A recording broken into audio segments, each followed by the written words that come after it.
I'm national correspondent Kayla Gaskins in Washington. In Minnesota, a massive fraud scandal is gaining national attention. Federal prosecutors say at least $1 billion in taxpayer funds, money intended to feed children during the pandemic, was stolen in a widespread scheme. A $1 billion fraud scandal is shaking Minnesota politics and putting Governor Tim Walz on defense. Do you take responsibility for failing to stop this fraud in your state? Well, certainly I take responsibility for putting people in jail. Prosecutors say over $1 billion in taxpayer funds was stolen.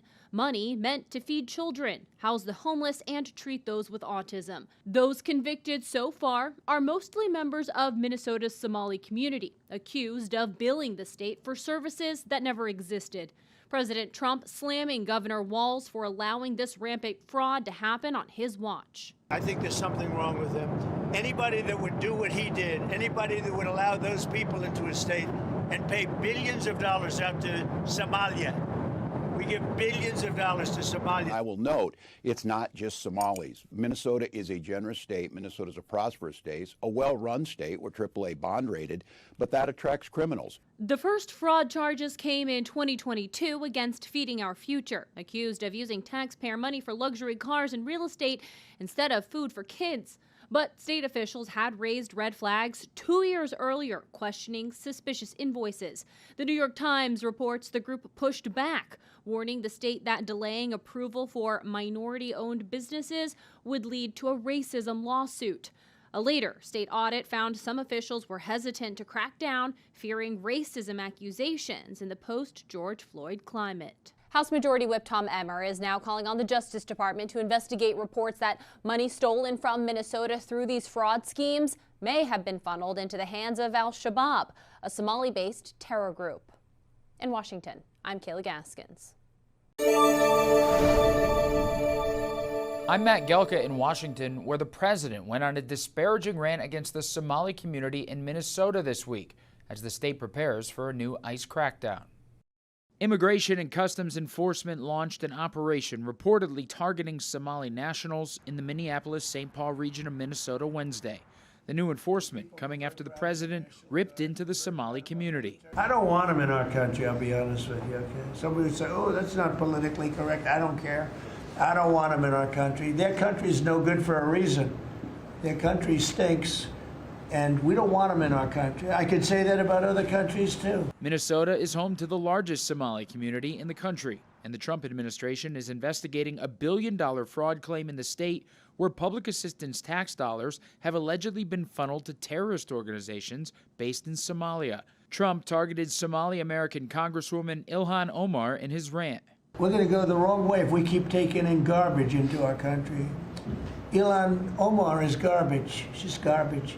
Her friends are garbage. He's always been a racist, a bigot, a xenophobic, and Islamophobic. Minnesota Governor Tim Walz says he welcomes the investigation into the potential fraud from his state, but slammed the targeting of one community. My message is simple on this. You commit fraud in Minnesota, you're going to prison. I don't care what color you are, what religion you are. Sitting on the sidelines and throwing out accusations, and let's be very clear, demonizing an entire population and lying to people about the safety and security of this state is beneath that. Republicans have increasingly blamed Walz for the fraud scandal. Tim Walz refuses to take accountability for the fraud he created and enabled.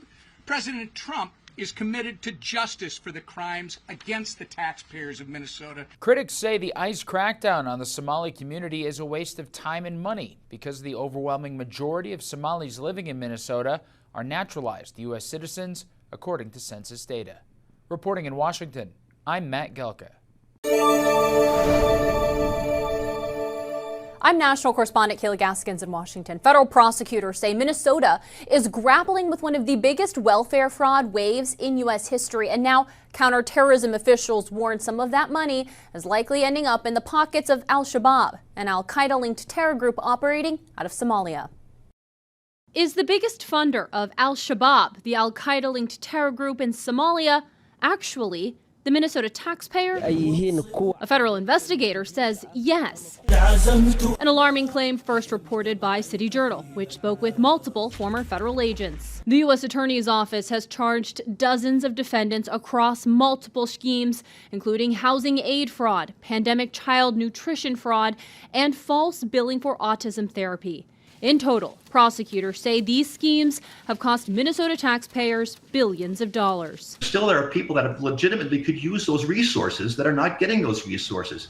It's past criminal. Minnesota is home to one of the country's largest Somali communities. Former state fraud investigator Keish Magan, himself a Somali American, wrote last year that it's uncomfortable and true that nearly all defendants in these major fraud cases come from that community. They have taken advantage of the most generous country in the world and one of the most generous states in that country. And according to City Journal, some of the stolen money was sent overseas through informal cash transfer networks. Investigators say once that cash arrived in Somalia, al-Shabaab took a cut, whether the sender intended that or not. Pretty much across the board, people that I spoke to said there really isn't a law enforcement solution to this problem. As you said, that's simply playing whack-a-mole. People pretty consistently told me that, there needs to be a policy change here. Critics claim Minnesota leaders have tiptoed around the issue, fearing a backlash from the state's powerful Somali American voting bloc. In Washington, I'm Kayla Gaskins.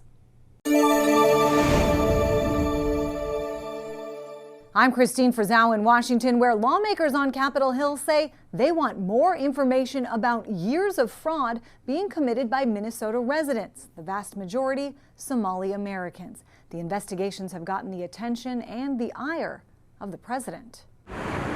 The Somali community in Minnesota, top of mind in recent days for President Donald Trump. These Somalians have taken billions of dollars out of our country.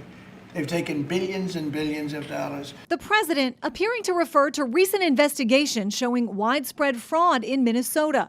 The majority of those charged, members of the Somali community, including the case of Feeding Our Future, a false charity said to be providing meals given $250 million under the federal child nutrition program. Hundreds of millions of dollars were diverted, again, by several dozen Somali nationals who took the money they were supposed to be using to feed children and, in fact, were pocketing for criminal instances. There are more examples, not only of fraud perpetrated by those in the Somali community, most of whom are U.S. citizens, but of a concerted effort by government officials to cover it up. The corruption went on and on and on for years because there was this climate of fear of wanting to raise these issues. They're concerned about, maybe being called racist or bigoted. House Oversight Committee Chairman James Comer sending letters to Minnesota's governor and attorney general, seeking information about why state regulators were reluctant to take action in response to allegations involving the Somali community, and related to accusations the Department of Human Services deleted data to cover up the rampant fraud. Congresswoman Ilhan Omar, who is herself Somali American and represents the region in Congress, was asked how the fraud got so out of control. I just think that a lot of the COVID programs that were set up, they were set up so quickly that a lot of the guardrails did not get created. Federal prosecutors have already said more indictments in these Minnesota cases are coming. It will be front and center on Capitol Hill and in Minnesota, where Governor Tim Walz is running for a third term. I'm Christine Frizzau for the National News Desk. See a huge focus on bringing negativity to the Somali community and connecting them to the Feeding Our Future scandal. But what we have to remember is, number one, that was a very, very, very small group of individuals involved in that fraud. They're being held accountable under the law. Many, if not all of them, will face time in prison. But the face of that scandal was actually a white woman named Amy Bach.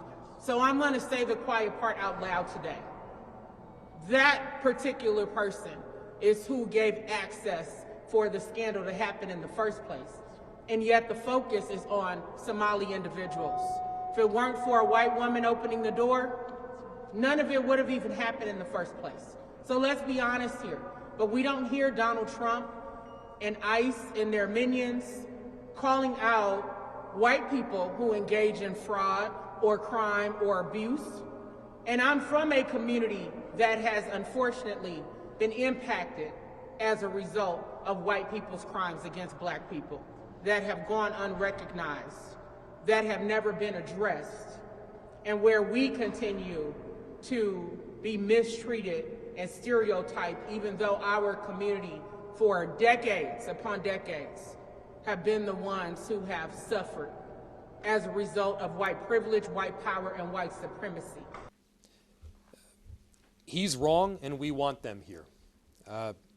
Somali people have been an extraordinary benefit. I'll say it again. Somali people have been a benefit to our city for longer than I have been in our city. They have started businesses and created jobs. They have added to the cultural fabric of what Minneapolis is.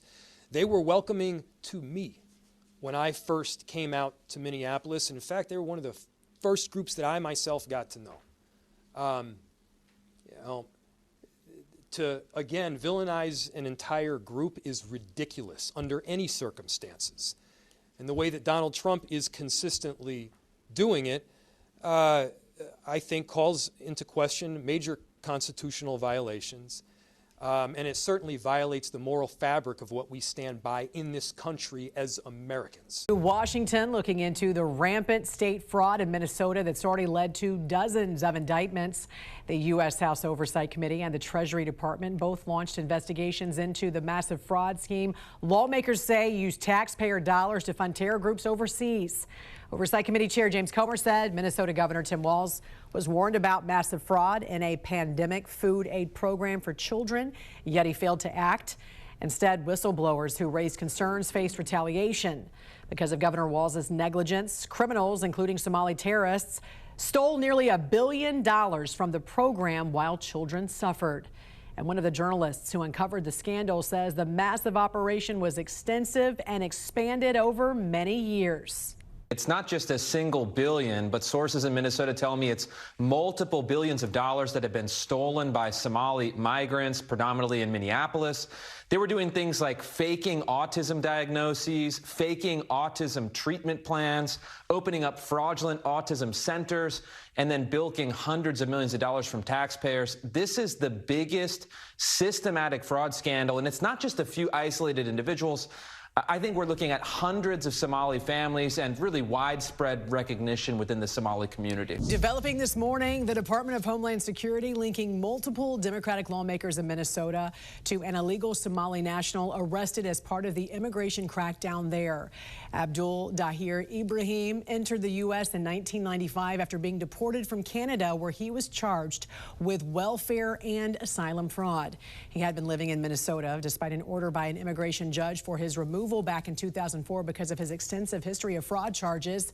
He was finally arrested by ICE agents last week. DHS did post these pictures online of Ibrahim with multiple Democrats they say have allowed him to keep living in the U.S. under sanctuary policies, including failed Minneapolis mayoral candidate Omar Fattah, Congresswoman Ilhan Omar, and Governor Tim Walz. At the same time, the Centers for Medicare and Medicaid Services is threatening to cut off funding to Minnesota over concerns of fraud in the state. It's true. A Somali fraud ring in Minnesota stole over $1 billion from Medicaid. How did this happen? Well, Medicaid programs are run by the states, which in Minnesota means the Tim Walz administration. Governor Walz and the state's other Democrats rely on Somali votes to get elected, so they decided to look the other way because they were afraid of, quote-unquote, political backlash. Our message to Walz is clear. Either fix this in 60 days or start looking under your couch for spare change, because we are done footing the bill for your incompetence. Governor Walz is also under investigation by the House Oversight Committee. Last week, Chair James Comer gave him a December 17th deadline to provide documents and records related to the investigation.